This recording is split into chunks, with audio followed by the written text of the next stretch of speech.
Karnataka Ratna doctor Puneeth Rajkumar ಅವರ 50ನೇ ವರ್ಷದ ಹುಟ್ಟುಹಬ್ಬದ ಪ್ರಯುಕ್ತ ನಿಂಬಿಯ ಬನಾದ ಮ್ಯಾಗ ಚಿತ್ರತಂಡದವರು ಅಪ್ಪು ಸ್ಮಾರಕಕ್ಕೆ ಭೇಟಿ ನೀಡಿ ಅಪ್ಪು ಹುಟ್ಟುಹಬ್ಬವನ್ನು ಆಚರಿಸಿ ಆಶೀರ್ವಾದ ಪಡೆದು ಚಿತ್ರ ಯಶಸ್ವಿಯಾಗಲಿ ಎಂದು ಪ್ರಾರ್ಥಿಸಿದರು.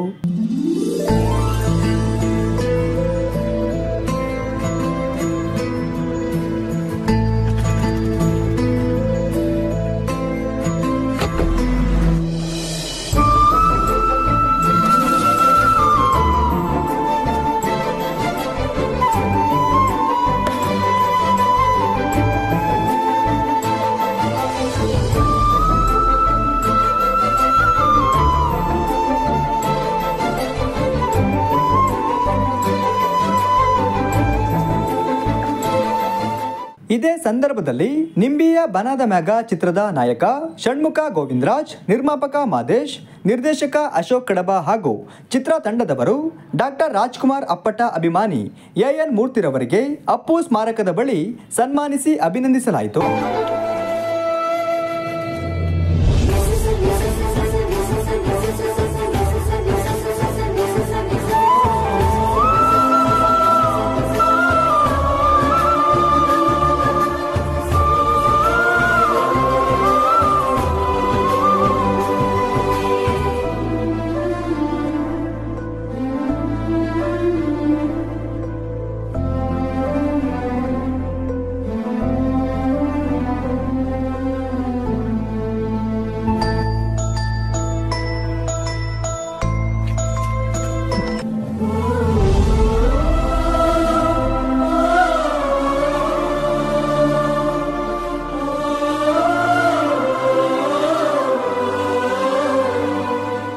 ಈ ಸಂದರ್ಭದಲ್ಲಿ ನಟಿಯರಾದ ತನುಶ್ರೀ ಮತ್ತು ತ್ರಿಷಾ, ರಾಮಣ್ಣ, ಛಾಯಾಗ್ರಾಹಕ ಸಿದ್ದೇಶ್ ಹಾಗೂ ಅಭಿಮಾನಿಗಳು ಉಪಸ್ಥಿತರಿದ್ದರು.